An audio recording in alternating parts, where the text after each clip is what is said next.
Bonjour les petits potes, j'espère que vous allez bien. Et effectivement, il est très rare que je fasse des vidéos sur cette chaîne. Je suis désolé, mais je m'occupe d'une autre chaîne que j'ai.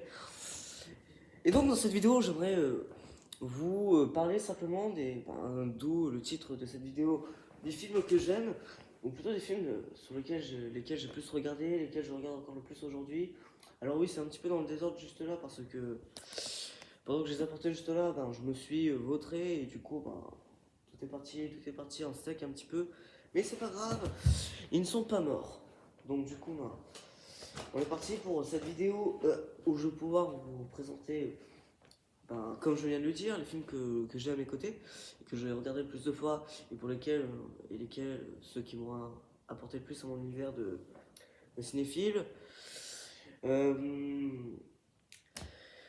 Il y aura peut-être, je pense, plusieurs parties de vidéos comme ça où je vous présenterai mes films, mais pour l'instant, on est sur cette vidéo-là, on est sur la première, ou peut-être la seule, je sais pas.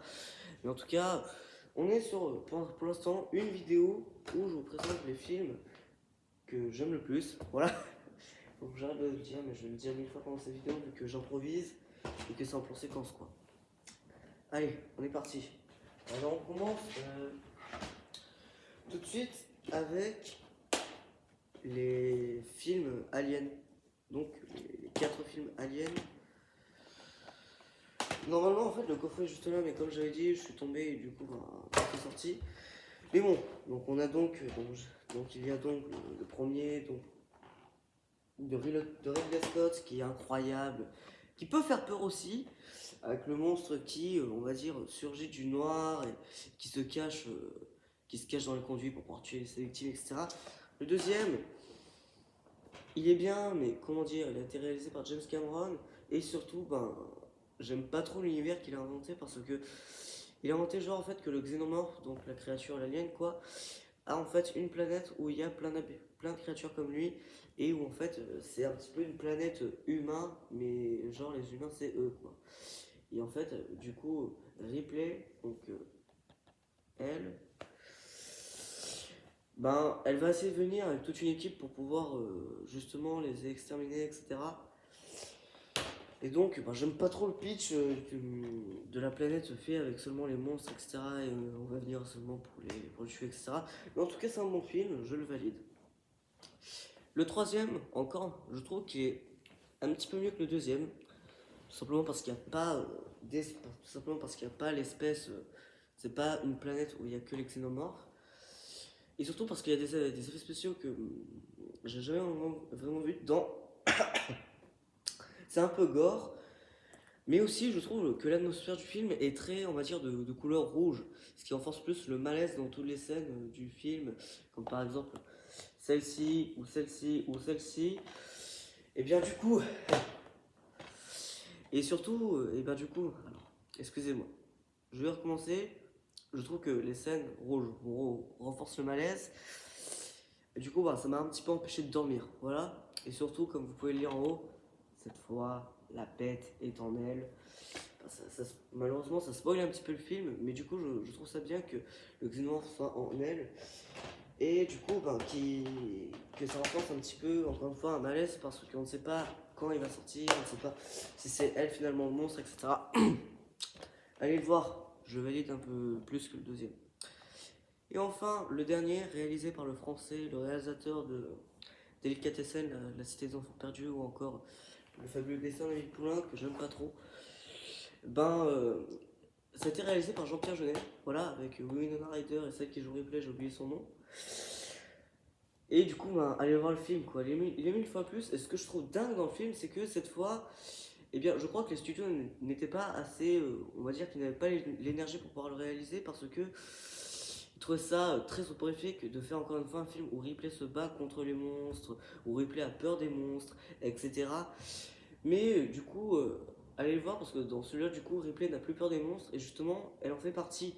Mais elle s'engage au côté gentil. Voilà. Donc ça, c'était un gros alerte spoiler, je m'excuse.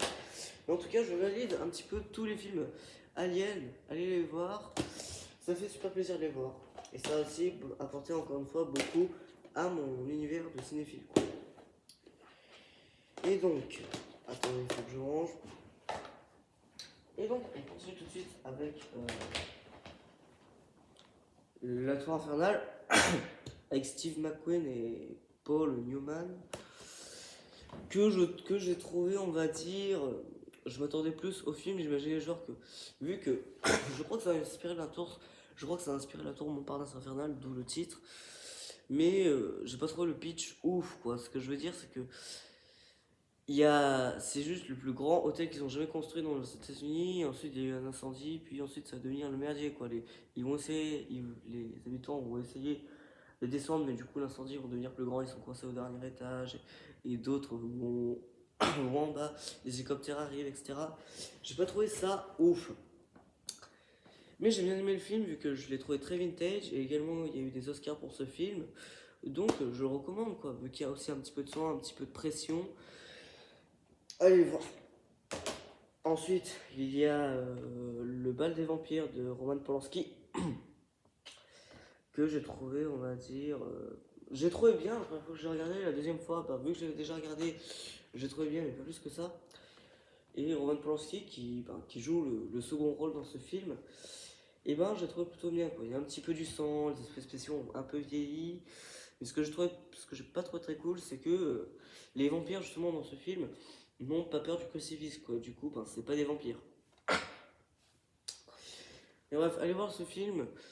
Ça pourrait vous faire, je crois que ça pourrait vous faire rire, on pourrait y avoir peur car l'univers est, on va dire, assez atypique. Et surtout, ben, je crois qu'à aucun moment les vampires se transforment en chauve-souris, quoi. Mais je trouve que c'est un bon film de vampire qui casse bien les codes, quoi. Nous passons maintenant aux 4 films Batman où il y a du coup dedans. Bah, les 2 films de Tim Burton et les 2 films de Joel Schumacher. Joel Schumacher, enfin, je sais pas comment on dit Joel Schumacher, Joel Schumacher.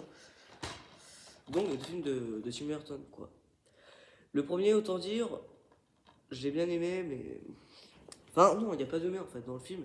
Justement, le premier, je l'ai bien aimé parce que je trouve que ça se rapproche plus de la BD. J'ai justement acheté aussi la même. J'ai acheté aussi la BD qui a inspiré le film pour pouvoir voir. Et en effet, bah, je pense que j'ai essayé de me mettre dans la place de celui qui lisait le livre avant qu'il y ait le film. Et donc le film respecte bien le, le pitch du comics. Et donc je vous le conseille. Le deuxième il est cool, mais il est, comment dire, un petit peu moins bien parce que j'ai trouvé beaucoup trop sombre, quoi.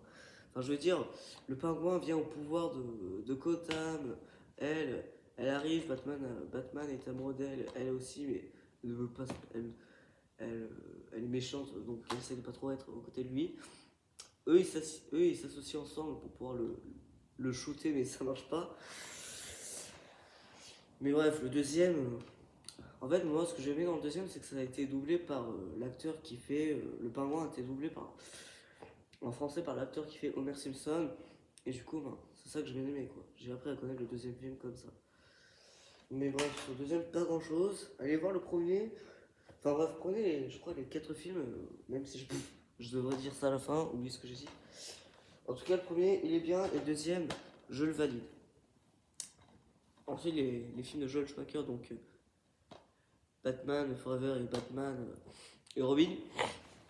Comment dire, Batman Forever, j'ai bien aimé parce que je trouve que c'est un aspect très cartoon, quoi. On peut le voir enfant. Plein de gens, moi ce que je comprends pas, c'est qu'à l'époque, avant que ce film arrive, plein de gens disaient que ça c'était une merde, alors que pourtant ça a eu un succès, un gros succès, plus gros que celui de Batman le défi, quoi. Donc allez le voir. Le seul petit problème dans ce film, qui je pense va rendre le film un peu plus difficile à regarder, c'est Jim Carrey, l'homme mystère. Comme vous pouvez le voir déjà sur l'affiche, il surjoue un mystère. Ça c'est chiant par contre. Et je comprends pourquoi Tommy Lee Jones l'a détesté pendant qu'il faisait ce film, parce qu'il ne supportait pas sa bouffonnerie. Et également, il le déteste généralement dans la vie. Et bref, rien que la première scène, déjà, il surjoue un peu l'homme mystère. Mais bon, ça va quoi, parce que c'est pas encore l'homme mystère. Et lorsqu'il joue l'homme mystère, ça devient impitoyable, ça devient chiant, quoi, parce que il arrête pas de faire des grimaces, il arrête pas de, je crois dire, des vannes foireuses, il arrête pas de, genre, il est censé avoir peur, bah, il est obligé de surjouer l'effet de peur au lieu de faire, il fait, oh mon dieu, C'était très malaisant. Et c'est également très malaisant, quoi. Bref, ça devient vite lourdingue de le voir pendant 1 heure de film. Et bref, allez voir ce film-là, Batman et Robin. Ben, ce que je peux dire, c'est j'ai j'ai euh, j'ai validé le film, même si bon, je comprends qu'il a pu énerver certains, que c'est un énorme nanar, etc. Mais bref, justement, c'est ça qui le rend cool, c'est que c'est un nanar et qu'il y a des gros acteurs qui jouent dedans et qui au final ont un petit peu perdu toute crédibilité à cause de ce film-là. Parce qu'il y a Schwarzenegger, Clooney, Tru- Uma Thurman qui joue dedans. Il y a même Chris O'Donnell, Alicia Silverstone. Enfin bref, avec ce film, je crois qu'ils ont un petit peu baissé le succès chez eux. Merde. Voilà quoi. Donc, on s'en fout un peu. Du coup, on s'en fout un peu de ça, etc. On continue tout de suite avec l'armée des 12 singes, qui est un petit peu, on va dire, atypique. Tout aussi atypique que le bal des vampires. Mais ça, franchement, je trouve que ça part un petit peu dans plusieurs sens. On ne sait pas, lui en fait, Bruce Willis, il joue le rôle d'un mec qui voyage dans le temps, mais on ne sait pas en fait si on est juste dans ses délires de débile mental et que c'est un débile mental, ou s'il dit les vérités qui voyage vraiment dans le temps, quoi. Avec Brad Pitt qui joue un, on va dire, je crois qu'il joue un débile mental aussi. Enfin voilà, quoi, il joue un débile mental. Et donc, allez voir ce film pour sa performance qui est incroyable dans le rôle d'un débile mental, parce que ça a vraiment l'impression que c'est un débile mental.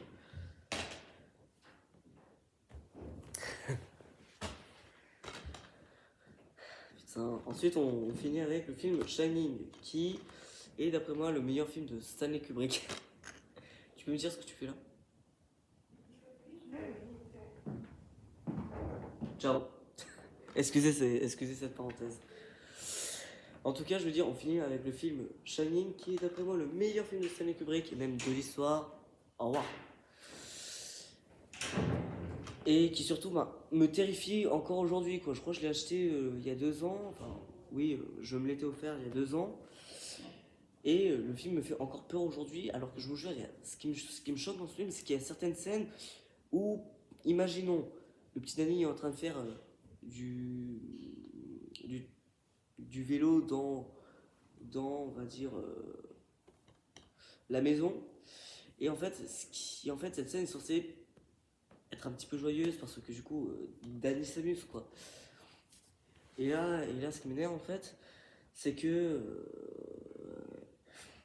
Enfin, ce qui m'énerve, ce qui me choque, encore une fois, c'est qu'il y a des scènes comme celle-ci qui sont censées genre, évoquer un sentiment de joie avec les musiques terrifiantes en fond. Du coup, tout le film n'est pas joyeux du tout en fait, hein.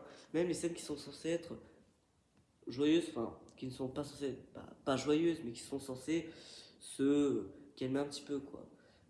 Et sinon, tout le reste du film, c'est terrifiant, quoi. Jack Nicholson est incroyable, même si à des moments, je sens qu'il surjoue un petit peu dans les rôles, dans la scène où il toque à la porte et qui menace Wendy de la faire rentrer, et s'il ne rentre pas, il défonce sa porte, etc. Mais bref, Danny joue super bien dans le film, enfin, celui qui joue le petit Danny joue super bien dans ce film. Et franchement, allez le voir, je pense que vous pourriez aussi avoir autant peur que moi. Il est encore interdit au moins de 12 ans aujourd'hui. Les musiques m'ont fait faire des cauchemars. Je pense que je vais recommencer à le regarder. Je pourrais le regarder genre 50 fois d'affilée en une nuit, je pense. Et bref, je vous le recommande.